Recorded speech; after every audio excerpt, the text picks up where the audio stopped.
Hello అండి, ఈ వీడియోలో మనం SQLలోని ఇఫ్ నల్ ఫంక్షన్ గురించి తెలుసుకుందాం. ముందుగా ఇఫ్ నల్ ఫంక్షన్కి డెఫినేషన్ చూడండి.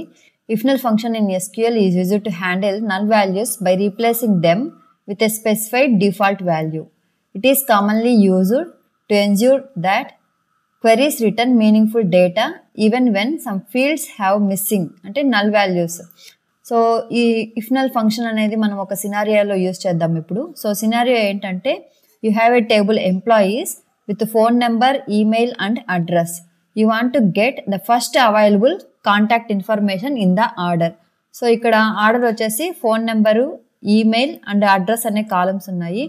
ఇక్కడ ఎంప్లాయీ ఇన్ఫర్మేషన్లో మనకి ఫోన్ నెంబర్ కానీ అవైలబుల్ ఉంటే మనకి అవుట్పుట్లో ఫోన్ నెంబర్ రావాలి. ఒకవేళ మనకి ఫోన్ నెంబర్ నల్ ఉంటే నెక్స్ట్ కాలంలో ఉన్న వాల్యూ అంటే ఈమెయిల్లో ఉన్న ఈమెయిల్ రావాలి. ఒకవేళ ఈమెయిల్ కూడా నల్ ఉంటే అడ్రస్ రావాలి. సో ఇదన్నమాట సినారియో. ఈ టాపిక్ గురించి మీకు ఎక్స్ప్లెయిన్ చేయడం కోసం ఇక్కడ నేను ఎంప్లాయీస్ అనే టేబుల్ని క్రియేట్ చేశాను. అందులో కొన్ని రోస్ని ఇన్సర్ట్ చేశాను. ఈ టేబుల్ క్రియేషన్ డేటాని మీకు డిస్క్రిప్షన్లో ప్రొవైడ్ చేస్తాను. యూజ్ చేసుకొని ఇఫ్ నల్ ఫంక్షన్ని మీరు కూడా ప్రాక్టీస్ చేయండి. సో ముందుగా ఎంప్లాయీస్ టేబుల్లో ఏముందో చూద్దాం.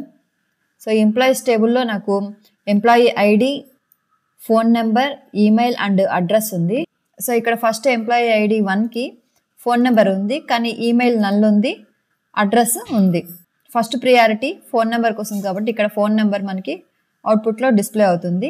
సో ఇక్కడ ఎంప్లాయీ ఐడి 2కి ఫోన్ నెంబర్ అనేది నల్ ఉంది. సో సెకండ్ ప్రియారిటీ ఇది ఈమెయిల్కి ఇస్తుంది. సో ఈమెయిల్ అనేది అవుట్పుట్లో వస్తుంది. ఒకవేళ ఫోన్ నెంబర్, ఈమెయిల్ రెండు నల్ ఉంటే అడ్రస్లో ఉన్న వాల్యూ అవుట్పుట్లో వస్తుంది. ఒకవేళ ఫోన్ నెంబరు, ఈమెయిల్, అడ్రస్ అన్నీ నల్ ఉంటే అవుట్పుట్లో నో కాంటాక్ట్ ఇన్ఫర్మేషన్ అని చూపిస్తుంది. ఓకే, సో మనం ఫస్ట్ క్వెరీ రాద్దాం. Select employee ID comma if null.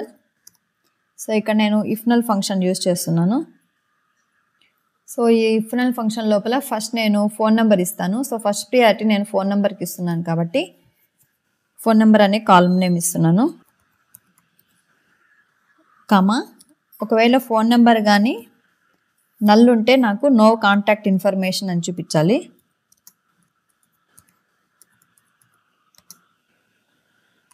From table name employees. So first మనం ఈ క్వెరీ రన్ చేద్దాం. ఇక్కడ ఫోన్ నెంబర్ అనే కాలంలో ఎక్కడైతే నల్ ఉంటుందో అక్కడ మనకి నో కాంటాక్ట్ ఇన్ఫర్మేషన్ అని వస్తుంది. సో ఇప్పుడు నేను ఈ క్వెరీ రన్ చేస్తున్నాను. సో ఇక్కడ చూడండి, అడిషనల్గా మనం ఇచ్చిన కాలంలో ఫోన్ నెంబర్ ఎక్కడైతే నల్ ఉందో అక్కడ నో కాంటాక్ట్ ఇన్ఫర్మేషన్ అని వచ్చింది. ఇక్కడ నేను ఈ కాలంకి కాంటాక్ట్ ఇన్ఫో అని అలియాస్ నేమ్ ఇస్తున్నాను. Contact info or information. Phone number కాలంలో ఫోన్ నెంబర్ నల్ ఉన్నప్పుడు నేను దాని ప్లేస్లో ఈమెయిల్ని డిస్ప్లే చేయమని ఇస్తాను. సో దానికోసం మనం నెస్టెడ్ క్వరీ రాయాలి. సో నేను ఇక్కడ నో కాంటాక్ట్ ఇన్ఫర్మేషన్ అనే ప్లేస్లో nested if null function use చేస్తున్నాను. If null. So phone number కూడా నల్ ఉంటే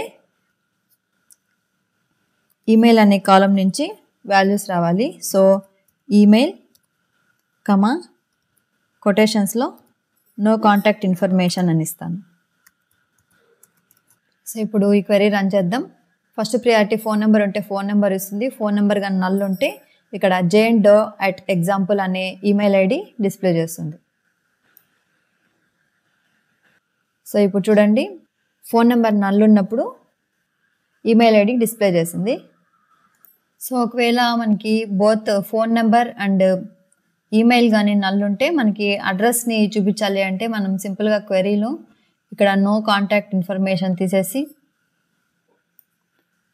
ఇక్కడ కూడా నేను ఇఫ్ నల్ ఫంక్షన్ యూజ్ చేస్తున్నాను. సో ఈ ఫంక్షన్లో అడ్రస్, సో అడ్రస్ కన్నా నల్ ఉంటే అగైన్ నో కాంటాక్ట్ ఇన్ఫర్మేషన్ అని డిస్ప్లే చేయాలి. సో అగైన్ ఈ క్వెరీ రన్ చేద్దాం.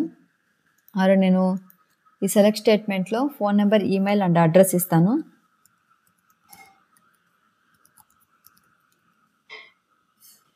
ఇప్పుడు ఈ క్వెరీ రన్ చేస్తున్నాను. సో ఇక్కడ చూడండి, ఫస్ట్ ప్రియారిటీ ఫోన్ నెంబర్కి ఇస్తుంది. ఒకవేళ ఫోన్ నెంబర్ అవైలబుల్లో ఉంటే మనకి అడిషనల్గా కాంటాక్ట్ ఇన్ఫర్మేషన్ అనే కాలంలో ఫోన్ నెంబర్ వచ్చింది.